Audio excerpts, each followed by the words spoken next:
Bueno, hoy es un placer tener dos expertos, el profesor Anthony y la doctora María Virginia. Vamos a empezar primero con la revisión de tema del profesor Anthony Torres, una revisión actualizada del diagnóstico de neumonía asociada al ventilador. El profesor Anthony es catedrático de medicina de la Universidad de Barcelona y actualmente es consultor senior del servicio de neumología del Hospital Clínic de Barcelona. Ampliamente conocido, fue el director de la unidad de cuidado intensivo de enfermedades respiratorias del Clínic y actualmente se dedica mucho a la investigación, es jefe del grupo de investigación del grupo Ciberes y del IDIVAPS que se encuentra dentro de la misma universidad. Profesor, un placer. Muchas gracias, Francisco, por esta invitación y gracias por proponerme este tema porque me ha permitido lo que en inglés se llama revisited, es revisar el diagnóstico y bueno, un poco me he encontrado con lo que ya sabía. Pues estos son mis conflictos de interés. Y vamos a empezar hablando del diagnóstico de la neumonía asociada a la ventilación mecánica y el diagnóstico lo vamos, tal como funciona todavía ahora, en dividirlo en clinically suspected VAP, es cuando se hace la sospecha clínica de neumonía asociada al ventilador, y VAP confirmada microbiológicamente. La mayoría de nosotros, cuando hay una sospecha de neumonía asociada al ventilador, utilizamos lo siguiente, que es la persistencia de la aparición de infiltrados nuevos y persistentes en la radiografía de tórax. En general es así. Más dos de los siguientes criterios, que son leucocitosis o leucopenia, fiebre o hipotermia, secreciones purulentas. Y luego, posteriormente, también el CDC añadió, que es lo mismo que la FDA también, una saturación de oxígeno, una PAFI por debajo de 240, o también cambios en la oxigenación, que a veces no es tan sencillo. El Clinical Pulmonary Infection Score, que fue descrito por Jerome Pigeon en 1991, tiene todos estos scores. Ahí tiene todas estas variables en las que, aparte de las variables que he mencionado, se incluye la oxigenación, la progresión del infiltrado pulmonar y el cultivo del expirado traqueal, que no es útil porque es un cultivo. En cambio, el doctor Luna lo modificó y puso la positividad del Gram. En relación a la oxigenación, es importante ver, y nosotros lo publicamos en este artículo en Journal of Clinical Medicine, yo creo que en el 2019, en el que miramos a ver cuántos pacientes con neumonía asociada al ventilador confirmado tenían una PAFI por debajo de 240. Y si ven, pues hay bastantes. Lo que sí nos sorprendió también, que la PAFI de inicio tenía relación con la mortalidad, pero no con el diagnóstico. O sea que pueden haber muchas neumonias con una PAFI conservada, porque además es un elemento modificable por la PI, por la fracción inspiratoria, por los patrones ventilatorios. Los criterios de la FDA son los que tienen en la diapositiva, son un poco más, hay más. Yo creo que en la clínica no es tan fácil cada día, pero aquí nos pone cuando hay al menos uno de los siguientes variables, que son la presencia de algún síntoma pulmonar, la disminución de la hipoxemia, la necesidad de cambios en el ventilador, ya sea el aumento de la PIP o aumento del volumen corriente, lo que sea, y aparición de la necesidad, que es nueva, de aspirar secreciones, además de fiebre o hipotermia, leucocitosis, leucopenia, aumento de neutrófilos y las imágenes o en la radiografía o en el escáner. Los criterios de la FDA se utilizan para estudios clínicos lo que les he explicado al principio es lo que se utiliza en la práctica clínica. Pero para ver qué ha ocurrido, además, sí, lo que me faltaba decir y añadir a esto, que en los últimos años ha aparecido, tenemos la disponibilidad de la ecografía pulmonar y en un último metaanálisis publicado en el 2018, de solo 3 estudios, se considera que en general, en manos expertas, la ecografía pulmonar, cuando se compara con cultivos cuantitativos de aspirados endotraqueales, ofrece una sensibilidad de 48% y una especificidad de 97%, que es muy baja realmente. Luego es un tema que lo podemos discutir. A la izquierda de la diapositiva pueden ver varias características de imágenes ecográficas que se pueden encontrar en la neumonía asociada a la ventilación mecánica. Hablamos de neumonía confirmada microbiológicamente, y esto a lo mejor no todos los expertos estarán de acuerdo, cuando el cultivo cuantitativo de aspirados endotraqueales, del Protected Specimen Brush, del lavado broncoalveolar o del tejido pulmonar, están igual o por encima de un punto de corte que se ha establecido a través de los estudios.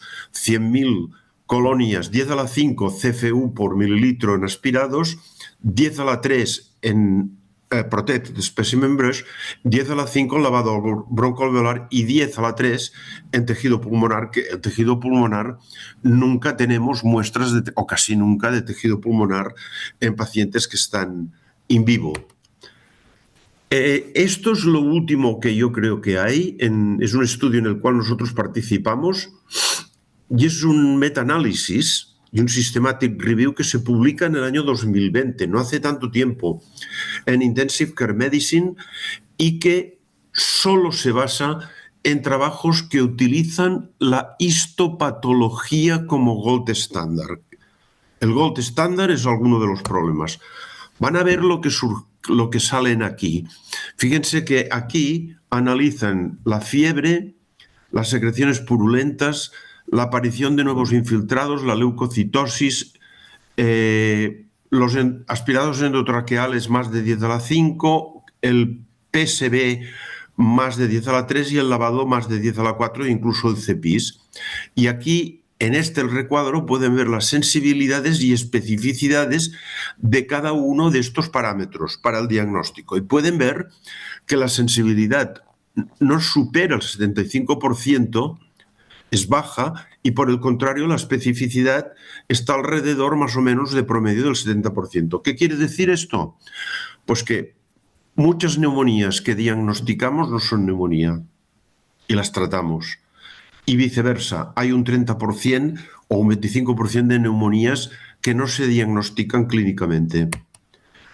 Cuando se combinan estos parámetros, como pueden ver en esta diapositiva, pues los infiltrados radiográficos y la presencia de, por ejemplo, fiebre y leucocitosis y secreciones purulentas, que es muy frecuente, vean que la sensibilidad en este metaanálisis fue del 64% y una especificidad del 36%. Y esto aún hoy en día no lo hemos resuelto y es un tema que se ha dejado aparcado porque no le veo aún solución. Aquí tenemos, y lo he puesto aquí, cuál es el valor del CEPIS, de ese Clinical Pulmonary Infection Score, superior a 6, que es el punto de corte que describió Jérôme Pigent hace muchos años para el diagnóstico de neumonía. Pueden ver que la sensibilidad es del 75% y que la especificidad es del 68%. O sea, el CEPIS no mejora lo que tenemos con los parámetros clínicos combinados o aislados. En relación a la tinción de Gram, por lo tanto, estamos en un grave problema que luego lo comentaremos. La tinción de Gram creo que es útil de la muestra que se obtiene y nos puede ofrecer datos rápidos sobre la morfología de las bacterias. En este metaanálisis que publicamos, creo que en el año 2020, en CMI, se puede ver que el área bajo la curva para detectar cocos gram positivos es buena, sobre todo estafilococo. En cambio, esta área bajo la curva para los bacilos gram negativos es mala, pero el clínico en el día a día olvida la tinción de gram y hay que pedirla siempre si es una buena muestra. ¿Por qué es tan difícil validar los criterios clínicos? Bueno, pues porque muchos de ellos son inespecíficos. Infiltrados en la radiografía de tórax hay muchos pacientes que tienen y pueden ser muchas cosas. No hay un gold estándar factible que sería la histopatología más la microbiología del cultivo pulmonar. Hay muy pocos estudios. Uno de ellos es nuestro y era un estudio post-mortem inmediato.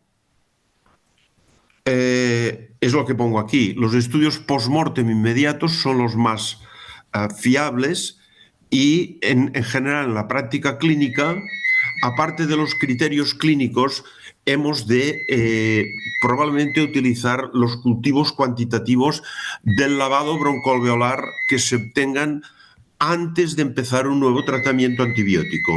Y esto podría ser un gold estándar razonable, pero evidentemente los cultivos no se van a tener hasta las 48 horas de haber obtenido la muestra.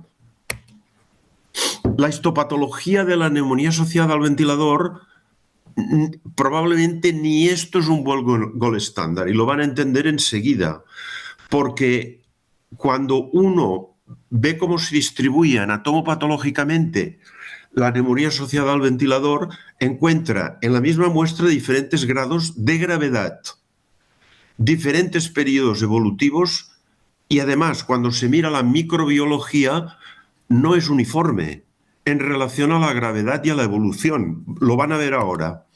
Estos son imágenes de nuestro trabajo publicado en Thorax.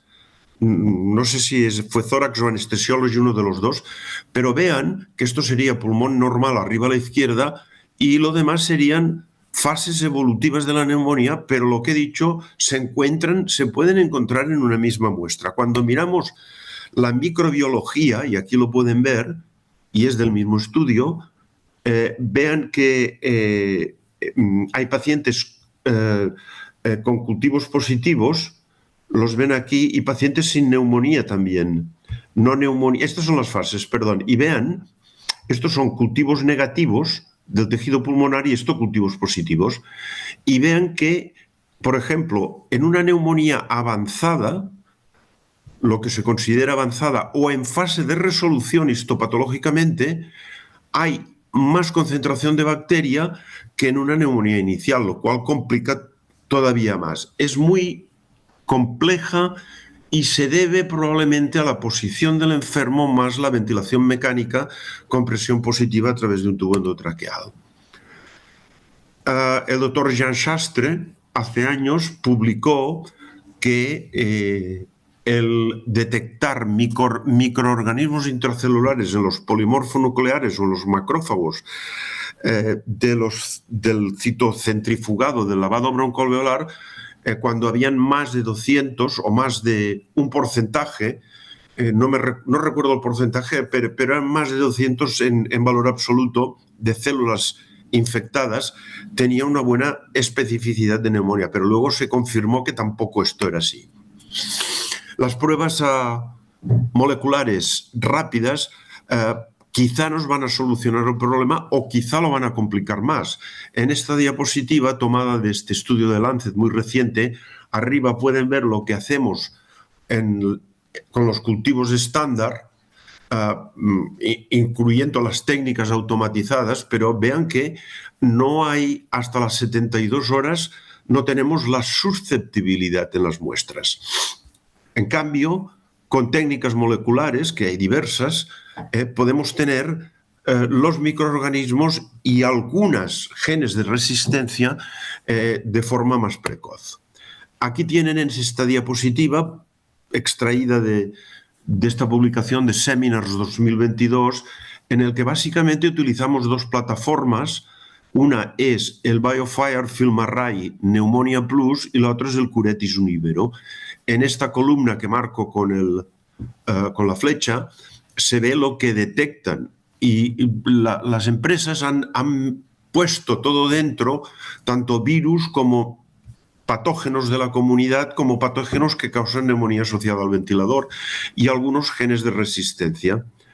No hay un panel específico para neumonía asociada al ventilador.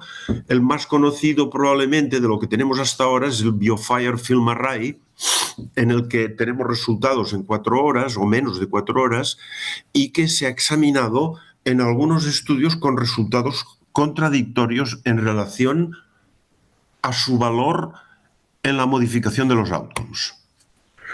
Cuando se compara Univero con FilmArray, pues más o menos hay una buena concordancia, aunque no una concordancia 100% absoluta, y esto es un estudio publicado en Thorax 2022 del estudio europeo INHALE. Muy recientemente, este mes, se ha publicado este estudio, que es el Working Package número 3 del estudio INHALE, en el que se analiza el que los pacientes sean tratados y manejados con el BioFire Film Array Neumonía Plus o con las técnicas estándar, con muchos defectos de diseño a mi gusto, pero que el mensaje final que ofrece, que al final lo ha publicado en Intensive Care Medicine, es que no hay diferencias en la mortalidad y en otros outcomes. Solo se detectó que utilizando el panel de BioFire Film Array había una disminución en un stewardship más importante en el 21% de los casos. Eso sería lo único que hemos visto, lo cual pues pone en duda si esta es una técnica, un método que debemos trasladar al estándar. Los biomarcadores ya se ha visto que para el diagnóstico no son buenos, ni la procalcitonina, ni la proadrenomedulina, ni el SUPAR, ni otros biomarcadores no tienen suficiente sensibilidad y especificidad, sobre todo especificidad para diagnosticar VAP. Quizá la proteína C reactiva en sangre podría ayudar, pero hay muchos factores también que modifican su valor. Las consecuencias de todo lo que les he explicado son las que les he dicho al principio y que son muy graves y que es así la realidad. Es que alrededor de 30% de los casos en el que creemos que hay una VAP es muy posible que no necesitaran tratamiento antibiótico y se lo estamos dando al menos 48 horas. La segunda consecuencia es que algunos pacientes que tienen VAP y que no lo hemos sabido diagnosticar bien porque los métodos todavía son pobres, van a estar sin tratar con las consecuencias que tiene. La tercera consecuencia que quiero que reflexionen es que si ustedes se fijan en la mayoría de estudios, por ejemplo, en prevención, como el estudio de los aminoglicósidos nebulizados del New England del 2023 de Stephen Ehrman, van a ver que en los resultados, ¿cómo miden la incidencia de VAP? Simplemente por diagnóstico clínico de sospecha, lo cual puede ser pues muy erróneo. Yo creo que quizá este es nuestro modelo animal de neumonía, uno de los modelos que tenemos, que es un modelo que remeda lo que ocurre en la neumonía asociada al ventilador, porque dejamos a los animales en esta posición, hacemos un challenge en la orofaringe y todos los animales al cabo de 72 horas, creo, mínimo, todos tienen neumonía, que podría pasar muy perfectamente y estos animales estaban intubados, puede pasar perfectamente en humanos. ¿Quién le dice a usted que no todos tienen neumonía o pequeñas neumonías? Esto es la carga de Pseudomonas aeruginosa, dependiendo de las horas en que la obteníamos en todos los animales. Vean cómo va creciendo. El modelo era un modelo de challenge de Pseudomonas aeruginosa y en la orofaringe y en el bronquio también. Y estos son los resultados de los cultivos en los lóbulos que extraíamos de las zonas más afectadas para cultivar el tejido pulmonar. En conclusión, y yo creo que he estado unos 20 minutos, quizá he ido muy deprisa, pero bueno, nos deja tiempo para realmente discutir lo que estoy proponiendo. Todavía en el año 2025 estamos con los mismos problemas que teníamos en la década de los 90, que dio lugar a muchas publicaciones y a mucha controversia para el diagnóstico clínico de la VAP. Por lo tanto, yo creo que para los estudios, para la investigación y muy probablemente para la clínica también, para dar antibióticos o para quitarlos, la neumonía confirmada microbiológicamente es necesaria, súper necesaria. Pero incluso piensen que a veces, incluso ni el diagnóstico microbiológico no es del todo certero si no se utiliza una técnica, pues probablemente como el lavado bronquial, que es dentro de todo la mejor. Las plataformas moleculares que tenemos pueden ayudar, pero si ustedes cuando miran los estudios que se han realizado en neumonía asociada al ventilador y con estas plataformas, nadie presta atención a la calidad de la muestra.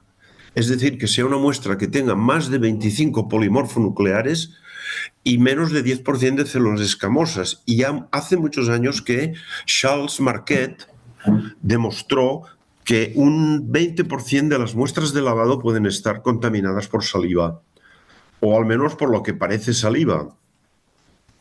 El lavado broncoalveolar sería la muestra más preferida, aunque pues en la rutina entendemos que se están haciendo aspirados endotraqueales. Yo creo que los cultivos cuantitativos son absolutamente necesarios para mí. Entiendo que es muy complejo, que no todo el mundo lo puede hacer. Y yo creo que la única forma de mejorar lo que tenemos es hacer estudios animales en modelos animales que nos permitan modificar o manejar todas las situaciones. Muchas gracias por la atención y estaré encantado de discutir con ustedes este tema.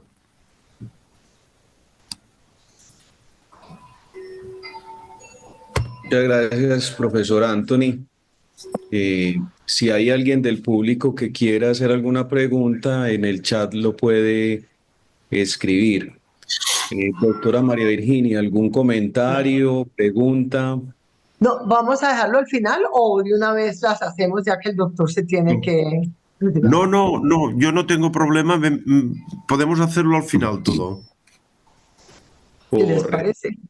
Bueno, entonces comenzamos con la presentación de la doctora María Virginia, conocida por nosotros. La doctora María Virginia es internista de la Universidad del Valle, hizo su fellowship en la Universidad de Miami, después hizo un magíster de microbiología de nuevo en la Universidad del Valle y actualmente es la asesora científica de la División de Resistencia Bacteriana e Infecciones Nosocomiales en la Universidad del Bosque y asesora múltiples hospitales del país. Profesora, nos va a hablar sobre el enfoque básicamente microbiológico de las enterobacterias resistentes a carbapenémicos en neumonía asociada al ventilador. Doctora María Virginia, bienvenida. Bueno, muchas gracias, gracias por la invitación, Anthony, pues excelente la charla, ya conversaremos al final, muchas gracias. Bueno, le hago investigación y por supuesto recibo grants y algunos honorarios de Pfizer, Merck, West Química, Biomerie, pero esta charla no tiene ningún conflicto de interés. Entonces, los objetivos de la charla van a ser dos. Vamos a mostrar el problema en el mundo y Colombia de los enterobacteriales productores de carbapenemasas. Y vamos a discutir un poco el impacto de esa resistencia a nivel terapéutico y cómo es importante tratar realmente de identificar estos enterobacteriales productores de carbapenemasas. Como ven ustedes allí, la carga es gigantesca de la resistencia bacteriana y sigue creciendo. Esto fue en el año 2023, 2019 realmente los datos y luego se actualizan algunos de ellos. Pero fíjense cómo hay mínimo 1.27 millones de muertes por resistencia bacteriana. Pero lo que a mí más me impacta de esta diapositiva es saber que hay una muerte por resistencia bacteriana cada 25 segundos. Es una cosa impresionante. Ahora, este estudio que trató de mostrar la carga global de resistencia bacteriana a los antimicrobianos del 2019 a través de un análisis temático, ellos estimaron las muertes y los años de vida ajustadas por discapacidad, los DAILYs, atribuibles asociados a la RAM a través de modelos estadísticos predictivos para producir estimaciones de carga. Miren el mundo de registros que tuvieron, 471 millones de registros individuales. Ellos muraron 23 patógenos y 88 combinaciones de patógenos y fármacos en 204 países y territorios. Los hallazgos fueron 4.95 millones de muertes, como les dije. Y lo más interesante es que las infecciones del tracto respiratorio inferior, que es muy pertinente para nuestra charla, representaron 1.5 millones de muertes asociadas con la RAM, lo que la convierte en el síndrome infeccioso más oneroso de todos. Y los patógenos, que ya vamos a ver que cambian por países, pero que usualmente están allí, son E. coli, Staphylo, Klebsiella, Streptococcus pneumoniae, Acinetobacter baumannii y Pseudomonas aeruginosa. Ahí lo vemos aquí como las infecciones de las vías respiratorias, miren las más altas, con infecciones del torrente sanguíneo e infecciones intraabdominales. Estas tres combinaciones representan prácticamente el 80% de las muertes atribuibles a la RAM en el 2019, lo cual quiere decir que es probablemente las tres patologías que más cuidado le tenemos que poner porque van a tener la mayor representación en resistencia antimicrobiana. Luego, miremos los diferentes continentes y vemos cómo realmente estas bacterias se repiten, pero fíjese que en forma diferente, dependiendo pues dónde esté situado. Y si miramos Latinoamérica y el Caribe, tenemos que Escherichia coli, seguido muy de cerca de Staphylococcus aureus, luego Klebsiella pneumoniae, que creo que ha ido aumentando en forma dramática en nuestros hospitales, luego Streptococcus pneumoniae, Pseudomonas aeruginosa y Acinetobacter, básicamente ocupan en ese orden los lugares más importantes. Entonces, ¿cuál además de las muertes es el costo de la resistencia antimicrobiana para los sistemas de salud, que es absolutamente espantoso? 6 de los 18, básicamente, amenazas más grandes de resistencia antimicrobiana, al menos en los Estados Unidos y como vimos en el resto del mundo, es muy similar. Básicamente, eso impacta en 4.6 billones anualmente y siguen siendo estas las bacterias más complicadas, que son Enterococo vancomicino resistente. Luego tenemos Acinetobacter, que como marcador le ponen carbapenem. Luego Staphylo meticilino resistente. Y luego estas tres, que para Colombia probablemente ocupan los lugares más importantes, que son enterobacterales, carbapenem resistentes, las BLES, básicamente beta-lactamasas de espectro extendido, que principalmente son diagnosticadas en E. coli, Klebsiella y Proteus, y Pseudomonas, que también le ponen como marcador los carbapenems. No es el único antibiótico, pero cuando una Pseudomonas o una Acinetobacter son carbapenem resistentes, usualmente ya tienen varios mecanismos de resistencia. Entonces, vamos a tomar las tres que son enterobacterales carbapenem resistentes. Miren nuevamente el impacto en mortalidad, en costos, básicamente en muertes hospitalarias. Y tenemos que recordar la clasificación actual de las carbapenemasas, donde están los dos grandes grupos, que son las serin beta-lactamasas, la de la clase A, que es la KPC, que viene de Klebsiella pneumoniae carbapenemasa. Básicamente es la carbapenemasa más prevalente en el mundo entero y en Colombia, ¿sí? Tiene la característica de que está principalmente en enterobacterales. Luego tenemos la clase D, que es mucho más frecuente en Colombia, realmente no es frecuente en Latinoamérica y mucho menos en Colombia, que es la OXA 48, que predominan enterobacterales, y de las metalobeta-lactamasas, que son probablemente las más hidrolíticas de todos, la segunda más prevalente de las carbapenemasas en el mundo es la NDM, que se origina en la India, y también una de las características es que está principalmente en enterobacterales, Y por el otro lado está la PIM, que es la carbapenemasa más frecuente de Pseudomonas aeruginosa. Entonces, si tenemos que recordar, al menos para Colombia y Latinoamérica, KPC, la número 1, NDM, la número 2, que es una metaloenzima mucho más compleja por el problema lo que pasa desde el punto de vista terapéutico, y hoy en día tenemos corresistencia con mucha frecuencia de esas dos, haciendo mucho más difícil las decisiones terapéuticas. Y en el caso de Pseudomonas, que generalmente no es la bacteria más importante hoy en día, resistente, al menos en el primer aislado de los pacientes a nivel hospitalario, cuando el paciente permanece, empezamos a ver una multidrogoresistencia debido a esta carbapenemasa tipo. Tenemos básicamente la distribución global de varias carbapenemasas en enterobacteriales. Vamos a concentrarnos. Esto fue en el 2019 y vemos cómo básicamente afecta a todos los países, siendo la KPC la más importante.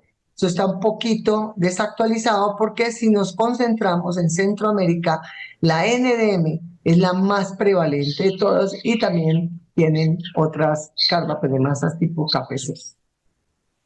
Esta fue una publicación que vamos a actualizar, que la hicimos en el año 2020, donde hicimos una búsqueda de todo lo que se había publicado en Latinoamérica y encontramos que estas carbapenemasas de la clase A, como la KPC, la clase B, como las metanoenzimas NM, y la clase D, están distribuidas o han sido al menos reportadas en todos los países de Latinoamérica, Centroamérica y el Caribe.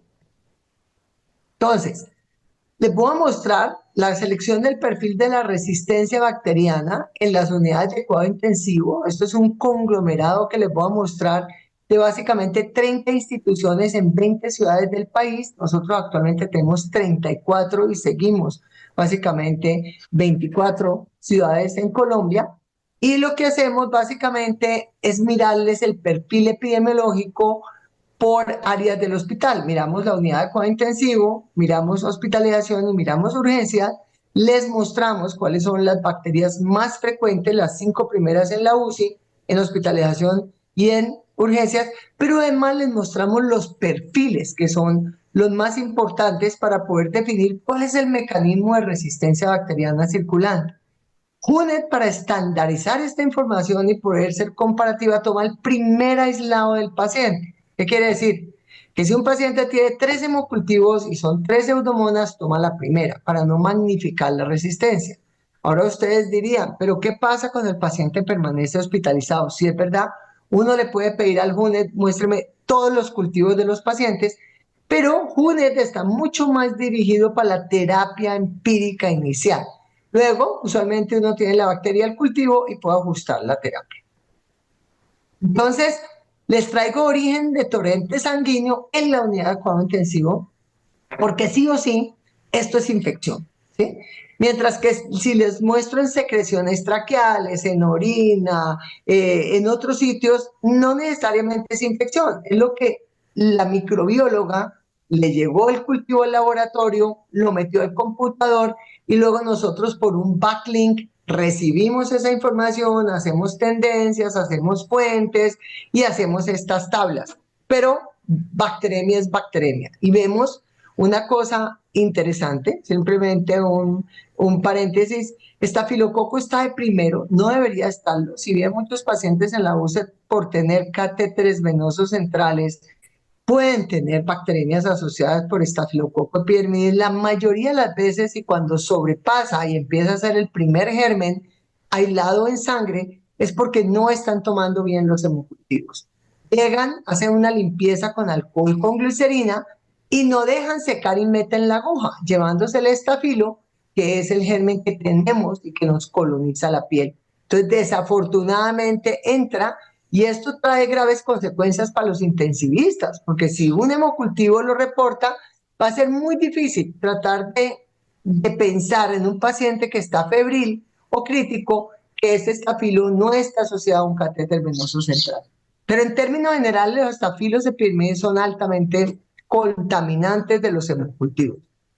Pero miren esto, es una de las cosas más graves que nos está pasando y que se acentuó después de la pandemia. Es como Klebsiella pasa al segundo lugar, yo diría que al primer lugar de los patógenos, y eso lo vemos en muchos hospitales. Y cuando miramos Klebsiella sabemos que hay problemas, porque la bacteria que tiene la mayor capacidad de adquirir estos plásmidos, donde van los determinantes genéticos que le permiten a la bacteria producir beta-lactamasas de espectro extendido y carbapenemasas. Entonces, los dos antibióticos que uno siempre mira para definir si hay BLES, si hay beta-lactamasas de espectro extendido, son ceftazidime y ceftriaxone. Se deben tamizar antes porque hay BLES que hidrolizan más rápidamente a ceftazidime y otros más rápidamente a ceftriaxone. Entonces tomamos el que tenga el N más grande. Entonces miremos cómo, en este caso, se tamizaron 427 aislados para ceftazidime, de los cuales el 43% fueron resistentes, lo cual sugiere que esta Klebsiella, 43% es productora de BLES. Y esto significa que va a comprometer a ceftriaxone, Aztreonam, cefepime, piptazo, y desafortunadamente en ese mismo plásmido va un determinante genético que son las enzimas modificadoras de las quinolonas, y vemos cómo hay una resistencia elevada a ciprofloxacina, por lo cual en nuestros protocolos nunca cipro está como manejo empírico inicial. Y luego cogemos y miramos los carbapenems, que son los que más nos dan a definir si hay enterobacterales. Ertapenem es el más sensible de todos a la presencia de las carbapenemasas, generalmente es el que primero se hidroliza, entonces debería de ser el más sensible para tomar. Lo que pasa es que no todos los paneles lo tamizan sistemáticamente, dependerá si estás en la UCI, en hospitalización, si es orina, pero en este caso hay 430, de los cuales el 35% son probablemente productoras de carbapenemasas. O sea, en Colombia y Latinoamérica, un enterobacteral, principalmente Klebsiella, que sea resistente a un carbapenem, es, hasta no demostrar lo contrario, una productora de carbapenemasas. Y una de las cosas que se están haciendo afortunadamente es el tamizaje sistemático de ceftazidime, ibactam y ceftalozone. Pero en este caso, el más importante es ceftazidime, ibactam, porque sigue siendo en Latinoamérica el antibiótico disponible que tenemos para el tratamiento de carbapenemasas. Entonces, fíjense cómo tenemos que el 24% de estas cepas tamizadas fueron resistentes a ceftazidime, lo cual quiere decir que hay corresistencia con metaloenzimas. Recuerden que las NDM hidrolizan a ceftazidime, ibactam. Las KPCs usualmente no lo hacen y por eso es un buen marcador, pero como hay corresistencia, básicamente en una misma bacteria hay NDM y KPC, podemos ver estas diferencias. Ahora, ¿qué más miramos? Miren secreción traqueal, que se las traje. Klebsiella pasa al primer lugar, 25% de probables BLES, resistencia a cipro del 23%, ¿cierto? Miren cómo tiene 20% de resistencia a ertapenem, o sea, más o menos tenemos un 20% de carbapenemasas y un 14% de resistencia prácticamente a ceftazidime ibactam. Hay probablemente menos NDM, menos resistencia que en el caso de bacteremia, que es muy diciente. Y si miramos el perfil de resistencia de muestras de origen de lavado bronquial, que tiene muchísimo más, digamos, valor predictivo, vemos como Pseudomonas está en el primer lugar. ¿Qué esperaría uno de Pseudomonas? Uno lo primero que mira es cómo están con los carbapenems. Miren como aquí no se reporta ERTA porque ERTA no tiene actividad para Pseudomonas. Y vemos que el 20% de estas Pseudomonas eran resistentes a meropenem. Eso es absolutamente esperado, porque una pseudomona en general, entre 20 y 30% puede haber cerrado purinas y expresado las bombas de expulsión, dando común y corriente una resistencia a meropenem. Si ya pasa del 30 a 40%, uno ya empieza a sospechar una presión selectiva con los carbapenems. Pero miren la alta sensibilidad que tiene o la poca resistencia a cefepime, también a ceftazidime, un poco más a piptazo, se ve que están usando mucho más a piptazo. Cipro, a pesar de que la resistencia es baja, yo usualmente nunca la uso en pulmón si tengo otras opciones terapéuticas por la gran capacidad que tiene Pseudomonas de seleccionar resistencia. Y hay dos antibióticos que nos interesan aquí, ceftazidime avibactam con un 15% de resistencia, y ceftalozone tazobactam, que lo tenemos también en el país, no sirve para carbapenemasas, pero es probablemente la cefalosporina más potente que tenemos contra Pseudomonas aeruginosa, ¿cierto? Entonces, si yo tuviera sensibilidad a ambas, ceftalozone sería mi primera opción. Si no tengo ceftalozone, usualmente ceftazidime avibactam, dosis altas, infusiones, ojalá prolongadas, como les voy a mostrar, más de 4 horas. Pero luego viene la bacteria problemática. Miren que NEN está muy pegadita, o sea, sería muy difícil si yo tengo una neumonía, digamos si esto fuera un hospital, poder escoger cuál de las dos tengo yo que básicamente cubrir. Yo diría que tendría que hacer las dos, donde tenemos 36% de BLES, pero miren esto, tenemos prácticamente 30% de carbapenemasas. Por lo tanto, en un paciente con una neumonía asociada al ventilador, una neumonía severa, probablemente en Colombia, si yo estoy en este hospital, arrancaría con ceftazidime avibactam, ¿sí? Infusiones prolongadas. Si el paciente está muy crítico, adicionaría Astronam para tratar de cubrir las metalactamasas. Y recientemente en un estudio, en un simposio que estuvimos, el doctor, básicamente Robert Bonomo, que es uno de los referentes en el mundo, sugirió que en neumonías y bacteremias, como Pseudomonas selecciona resistencia a ceftazidime avibactam, se usara para nosotros fosfomicina, al menos para bajar el inóculo y el tiempo de tratamiento, porque además fosfomicina sensibiliza la pared celular para permitir mayor ingreso de ceftazidime avibactam. Y si no tuviera una carbapenemasa, por supuesto, ceftalozone tazobactam 3 gramos cada 8 horas sería la opción. Bueno, ¿cuál es la importancia de la detección de las carbapenemasas? Estos microorganismos en el mundo entero han aumentado. Es muy preocupante por su rápida progresión de elementos genéticos móviles. Van en plásmidos estos determinantes y pasan a todas las bacterias. Básicamente son absolutamente promiscuos. La presencia de estos plásmidos de numerosos determinantes genéticos, como les dije, o sea, no solamente tienen el gen que les permite producir la BLE y la carbapenemasa, sino que tienen enzimas modificadoras de quinolonas, enzimas modificadoras de aminoglicósidos. Tenemos además el problema de la corresistencia pues con cipro, con aminoglicósidos y con otros.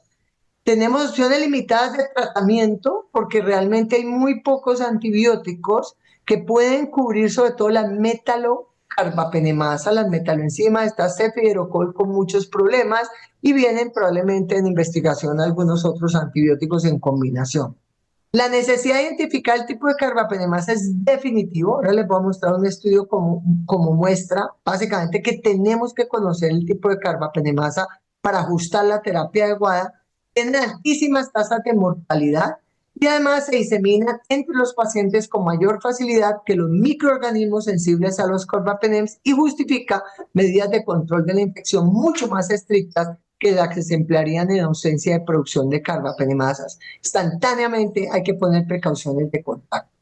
Este es el estudio de la doctora Pranita Tama, donde ella compara qué le pasa a los pacientes que tenían enterobacteriales productores de carbapenemasas versus los que no producían carbapenemasas, pero eran resistentes a carbapenems. Recogen todos los datos clínicos de todos los pacientes. Fíjense que encontraron básicamente 83 episodios únicos de bacteremia por estos enterobacteriales carbapenem resistentes, donde en Estados Unidos, por supuesto, predominan las KPCs, seguidas por la NDM, muy poquito, y muy poquitas BLAS, OXAS 48. Estaba diciendo la importancia de la identificación de las carbapenemasas, y este es el estudio de la doctora Tama, donde compara enterobacteriales que producen carbapenemasas, son resistentes a carbapenem, y las enterobacteriales no productores de carbapenemasa, pero que son resistentes a carbapenem. Y les decía, básicamente, que miraron bacteremias, miraron, la mayoría fueron KPC, porque es lo que hay más que todo en Estados Unidos, menos NDM, eso es diferente en Colombia y Latinoamérica, y menos OXAS. Y les decía que el hecho de tener una carbapenemasa hace que la concentración inhibitoria mínima sea mucho más alta, por supuesto, hay más hidrólisis, y que la mortalidad era mayor en el grupo que producían carbapenemasas que los que no. y ajustando por la gravedad de la enfermedad en el día 1 de bacteremia, las comorbilidades subyacentes, las diferencias de tratamiento, etcétera, encontraron que las productoras de carbapenemasa tenían 4 veces mayor mortalidad. Entonces, sí tenemos que identificarla. No podemos quedarnos simplemente diciendo, ay, es una enterobacterial carbapenem resistente.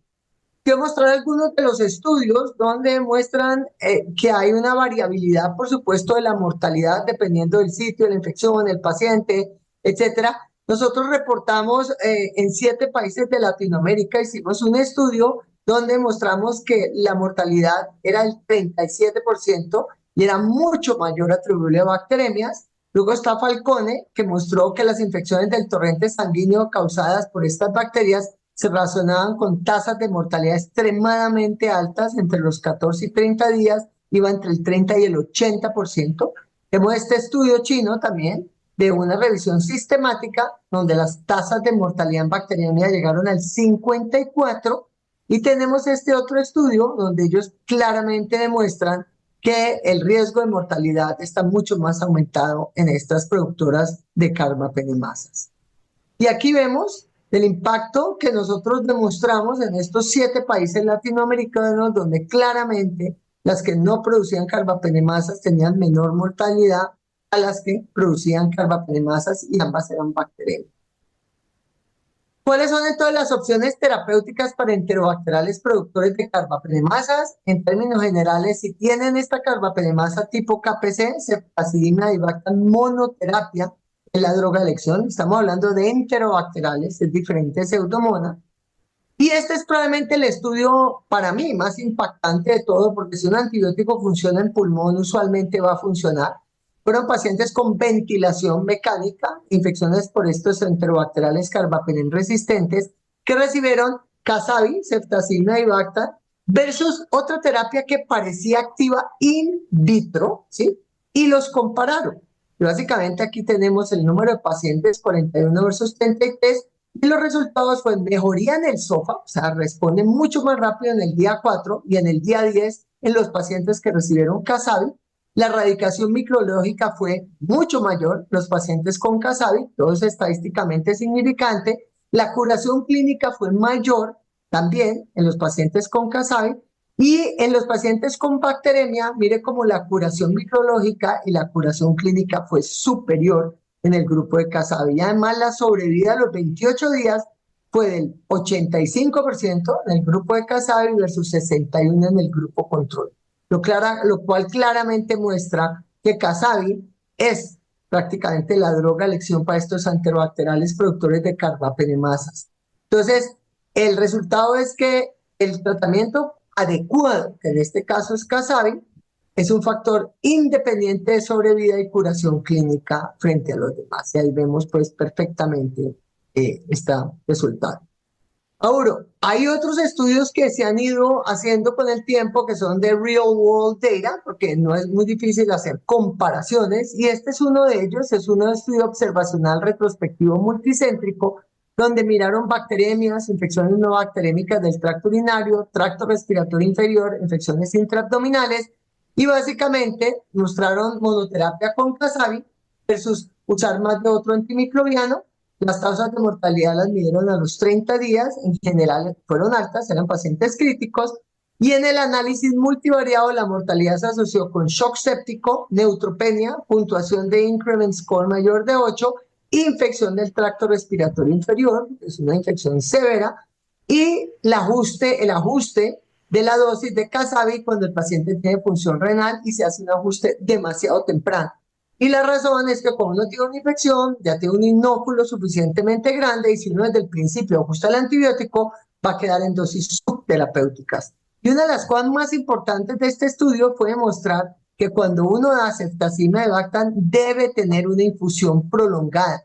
Esto es lo que mostró el estudio. Mínimo debe ser de 3 horas. Nosotros lo usamos usualmente de 4 horas, y ojalá en un paciente séptico damos una dosis de carga e inmediatamente empezamos una infusión continua, cambiando el vial de ceftazidima y Avibactam cada 4 horas. Y entonces es muy importante hacer una infusión prolongada para tratar de subir el antibiótico mucho más arriba del MIC de lo que está requiriendo esta bacteria. Ahora, en el tratamiento de pacientes con bacteriemia o neumonía nosocomial, esto fue una revisión sistemática y metaanálisis, también demostraron una menor mortalidad por todas las causas para pacientes con bacteriemia, mejores tasas de curación clínica para los pacientes con bacteriemia y con neumonía nosocomial en comparación con el grupo control. Claramente los autores dicen, este antibiótico tiene definitivamente una utilidad en el tratamiento de las carbapenemasas tipo, en este caso, KPC, a menos de que se asocie con Astronam cuando se tiene una metaloenzima. Ahora, les quiero traer unos poquitos de estudios que encontré, donde los niveles de penetración de ceftazidime y avibactam en el líquido epitelial pulmonar fueron comparables y estuvieron cerca del 25% para ambos compuestos. Dicen que los datos relativos a la penetración con ceftazidime y avibactam en el líquido epitelial murino, reportados aquí, son similares a otros autores que además han mostrado esta misma exposición en humanos simulados de ceftazidime y avibactam y siendo bactericidas para Pseudomonas aeruginosa. Bueno, ¿qué pasa para terminar si yo tengo básicamente un enterobacterial productor de carbapenemasa tipo metaloenzima? Las metaloenzimas hidrolizan a ceftazidime e hidrolizan este potente inhibidor. Astronam es un monobactámico que no es hidrolizado por las metaloenzimas, pero sí lo es por las BLES, por las AMC y por las carbapenemasas y por las OXAs. Entonces, uno tiene que conocer exactamente cuál es la carbapenemasa. En este caso, es el estudio más contundente que se ha hecho de la combinación de ceftazidime y avibactam más Astronam, en caso de que una bacteria tenga una metaloenzima. Fueron 102 pacientes, miren, 82 con NDM, que es lo más frecuente que tenemos, predomina en Klebsiella, como lo pueden ver, 20 con BIM, ¿cierto? Predomina también en Klebsiella. La mortalidad a los 30 días fue del 19 en el grupo que hicieron la combinación de ceftazidime y avibactam más Astronam versus 44 cuando utilizan polimixina, fosfomicina, tigecyclina, cualquier combinación.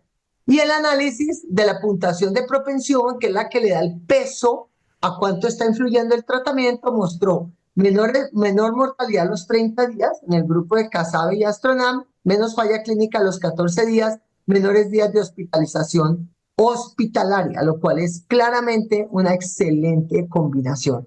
Y aquí vemos la diferencia, ¿cierto?, de mortalidad, ceftazidime y avibactam con Astronam versus cualquier otra combinación. En el grupo que tenían NDM, como uno podría esperar, hay una resistencia del 100% a Casabi, hay una resistencia alta a Astronam, y la razón es que probablemente tenían KPC o tenían AMC o tenían BLES que lo hidroliza. Y en el grupo de BIM vemos algo muy similar, hay mayor sensibilidad a Astronam. Entonces, básicamente el mensaje de esto es que menos más menos da más. Aunque ceftazidime y avibactam salga resistente y Astronam también, cuando se combinan con el propósito de tratar carbapenemasas tipo metaloenzimas, funciona. Y este es otro metaanálisis donde básicamente muestran cómo favorece Astronam con ceftazidime y avibactam en enterobacteriales, y en Pseudomonas sí hay todavía más dificultad de tener el impacto clínico positivo que se vio con la combinación de enterobacteriales. Entonces, en resumen, ¿cuál es el tratamiento de enterobacteriales productores de carbapenemasas de acuerdo con el tipo de enzima? Si tenemos una KPC, que hay que identificarla con pruebas moleculares o de inmunoensayo de flujo lateral. Se recomienda monoterapia con ceftazidime y avibactam, 2.5 gramos cada 8 horas, en mínimo una infusión de 3 horas. Si tuviéramos además una infección intraabdominal, hay que adicionar metronidazol. Y en el caso de coproducciones, que haya KPC y metaloenzimas, que ha sido muy frecuente, se debe adicionar Astronam, 2 gramos cada 8 horas, y simultáneamente en Y, que son compatibles, o en infusión prolongada básicamente por dos catéteres que juntan, se da ceftazidime y avibactam, y recuerden, las dos deben ser en infusión extendida. En conclusión, en una epidemiología cambiante donde existe un aumento claro de bacterias gram negativas multidrogoresistentes, de vital importancia conocer la epidemiología local, nacional y local para entender la velocidad de diseminación de estos mecanismos de resistencia. Identificación rápida y precisa del mecanismo de resistencia de las carbapenemasas. Primero, saber qué es una carbapenemasa. Carba-NP puede ser, le dice sí. Y segundo, identificar la enzima porque cambia totalmente el tratamiento. iniciar el tratamiento adecuado, ajustar la terapia inicial y considerar la efectividad de cada antibiótico, reconociendo, en este caso, ceftazidima y bactam más o menos Astronam es una opción terapéutica de primera línea para estos enterobacteriales carbapenem resistentes. Y este año llegará imipenem relevacta, que también sirve para básicamente KPCs. El próximo año tendremos básicamente Astronam avibactam. Muchísimas gracias. Muchas gracias, doctora. Los invito a todos a quedarse en 10 minutos en la discusión. De las preguntas se aprenden bastante. Tengo 5 preguntas entre el público y personales. La primera es la parte final que la doctora María Virginia estaba conversando y es, ¿qué hacemos en caso de tener una pseudomona difícil de tratar? ¿En Colombia? Creo que se le fue la onda al doctor en la Sí. pregunta. Sí. Con Sí, sí. resistencia ya, con una ya. enzima, col. ¿Y ya? Sí. Repito la pregunta, doctora. Sí, por favor. Que una pseudomona con una BIM, con una metaloenzima. Es una ¿Qué hacemos? pseudomona con una metaloenzima. Bueno, Entonces, pues las guías tienen el cefiderocol. Entonces, la pregunta va dirigida al profesor Anthony, su experiencia con La el experiencia. medicamento, de y a acuerdo. la profesora María Virginia, ¿qué hacemos en nuestro medio que no lo tenemos? Listo. Doctor Torres. Sí, ¿me oyen? Sí, Sí. ¿me oyen? Es que no, la cámara no sé por qué no funciona. Voy a darle ahora. Bueno, Bueno, es igual. Bueno, cefiderocol, sí, es uno de los antibióticos recomendados, pero no siempre funciona, sí. está claro. Y bueno, a ver, lo que hacemos es darlo en combinación también con otros antibióticos, porque no siempre funciona y en los estudios del mundo real pues demuestran que tiene una eficacia aceptable pero no óptima en estos casos. Bueno, no, perdón, ahora no hemos hablado de Acinetobacter. Entonces me parece que podemos decir que tiene una eficacia aceptable pero no óptima. De acuerdo. Nosotros no lo tenemos, pero pues desafortunadamente salió con mucho entusiasmo y cada vez estamos más desinflados. Claro. Ese piedrocol, si lo tuviera, lo utilizaría en terapia combinada. En Colombia, si yo comparo, y esto sí ya es personal, pues los estudios no existen, estas combinaciones de polimixina que no llega al líquido epitelial pulmonar adecuadamente, y de pronto le meto básicamente una aminoglucosis y me le tiro el riñón con polimixina, y además nosotros sí tenemos focomicina endovenosa, que es un buen antibiótico en su penetración, pero es impredecible en pseudomonas aeruginosa, no tiene puntos de Exacto. corte, estamos un poco a ciegas. Pero lejos, yo prefiero ante eso, darle ceftazidima y bactam más Astronam, infusiones continuas para poder lograr que esté mucho más por encima del MIC.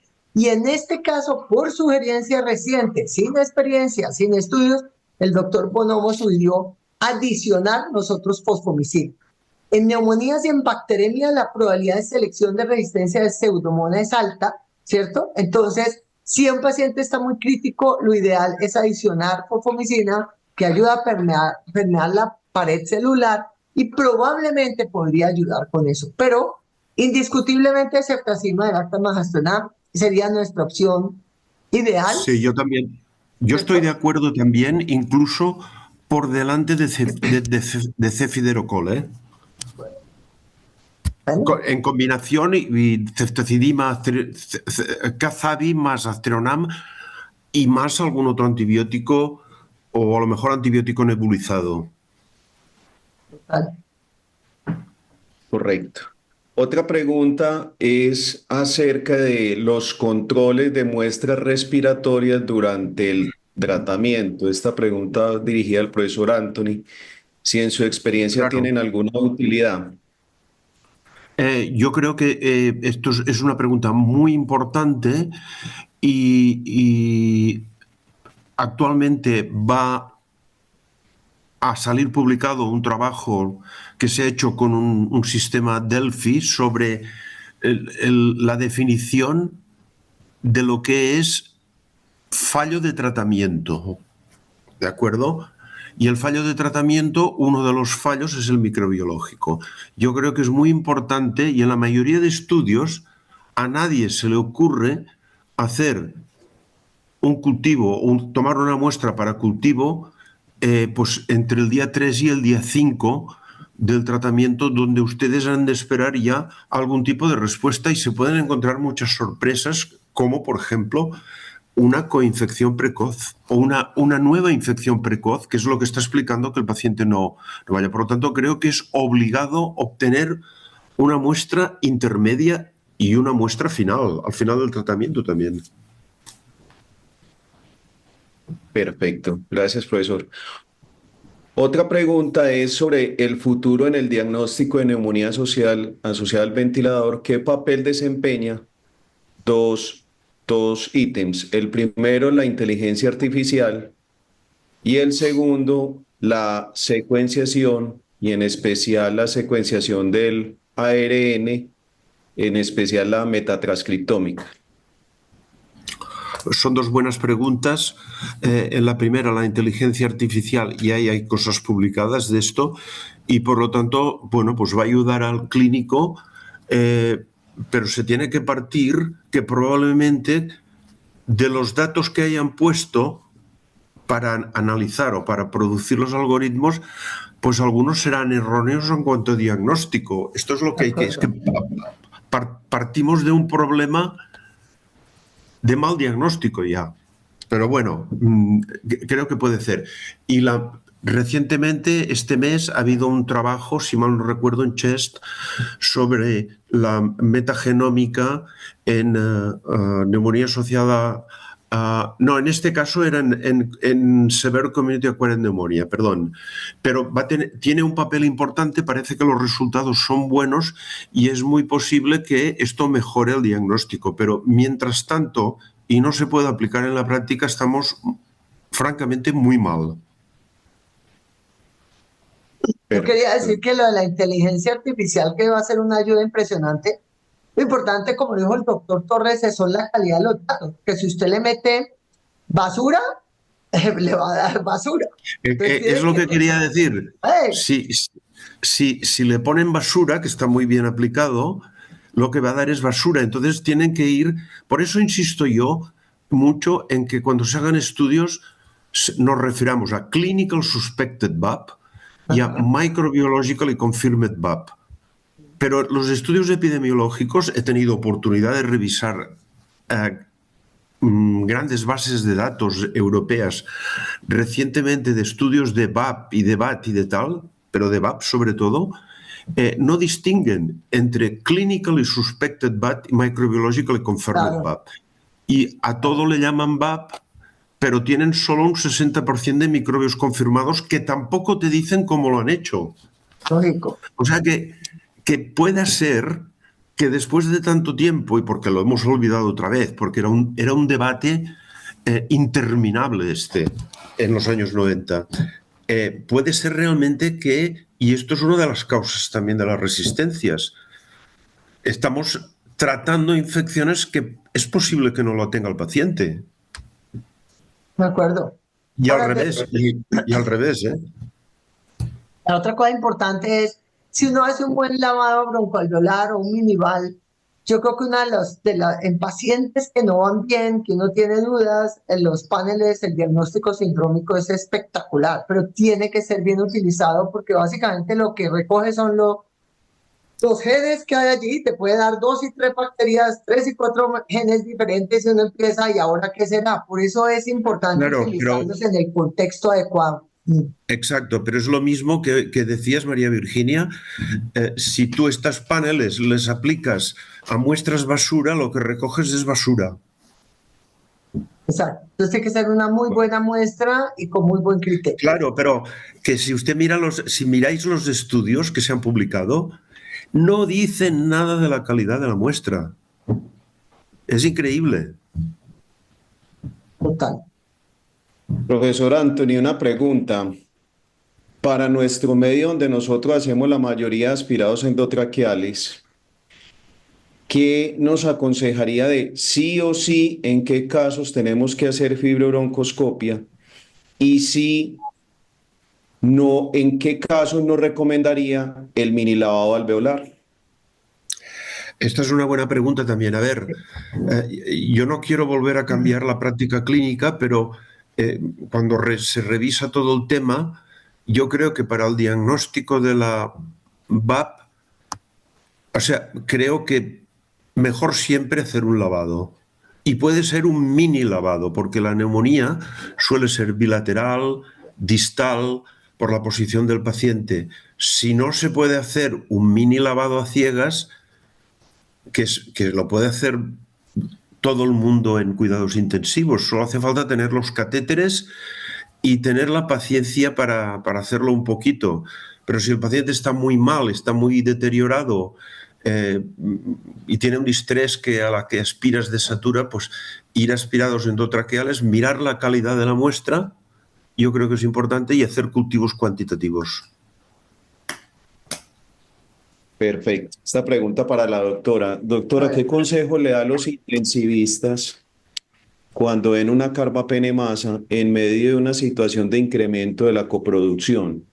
¿Qué debe hacer un intensivista para llamar un a un intensivista, microbiólogo al laboratorio para que, sí, qué claro, debe hacer cuando, porque usted sabe que lo más común es que se hagan pruebas donde se le reporte a uno el ácido urónico y el ETA y no se llega a la sí, inmunocromatografía ni a las pruebas moleculares? ¿Qué advertencia le debe hacer para que sí sospechemos esa coproducción? sí.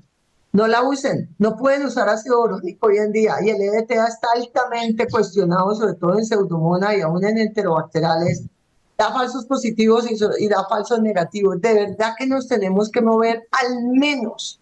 Si tú tienes, estás sospechando, y más difícil es pseudomona, porque un enterobacterial, como dije, carbapenem resistente, es que tiene una carbapenemasa hasta demostrar lo contrario. Ahí tendrías que hacer inmunoensayo de flujo lateral porque te da las corresistencias o te dice solamente si es una KPC o si tiene una KPC, una NDM, si tiene una BLE, que digamos sería menos importante, pero ayudaría a dar simplemente meropenem y no ceftazina de Bactam, que es más costoso. Y luego tienes que hacer y conocer la corresistencia, porque estas pruebas de ETA ácido borónico tampoco te hablan de corresistencia, y tú la necesitas hoy en día. O sea, el incremento post-pandemia de la corresistencia es algo impresionante que estamos viendo en Colombia. Hoy en día, tú no puedes tratar bien a un paciente, no puedes hacer prueba, no puedes nada, si tú no tienes realmente la identificación de la carbapenemasa. Es que mire esos datos son espantosos. O sea, ¿cómo así? Yo tengo varios hospitales que superviso que la primera bacteria en la UCI es Klebsiella y 50% son productores de carbapenemasas. Yo necesito saber qué carbapenemasa es. Perfecto. Y una última pregunta para el profesor Anthony Torres. En su experiencia, ¿cuáles serían los obstáculos más frecuentemente encontrados en los estudios multicéntricos sobre prevalencia e incidencia en la neumonía asociada al ventilador? Yo creo que ya lo he mencionado un poco, pero es lo siguiente. Y esto incluye estudios que hemos publicado nosotros mismos, de la base de datos en IRRI. Primero, que los pacientes no son consecutivos. Uno, que no se incluyen consecutivamente. Quiero decir, se incluyen a temporadas, esto puede ser pero esto ya es un fallo importante. En segundo lugar, hay que hacer lo que creo que yo he dicho, que es discernir entre clinically suspected VAP y microbiologically confirmed VAP. Y hay que dar estos dos datos, y la epidemiología tendría que cambiar en este sentido. Yo creo que mundial, porque están dando cifras que creo que no son adecuadas. Y luego, de los microbiologically confirmed VAP, decir por qué muestra, qué cultivo y cómo se llegó al diagnóstico. Perfecto. Profesora María Virginia, Perdón. Y si cuéntame. se quiere dar la densidad de incidencia, se ha de conocer la ventilación mecánica de todos los pacientes de la UCI en los días de ventilación mecánica para la densidad de incidencia.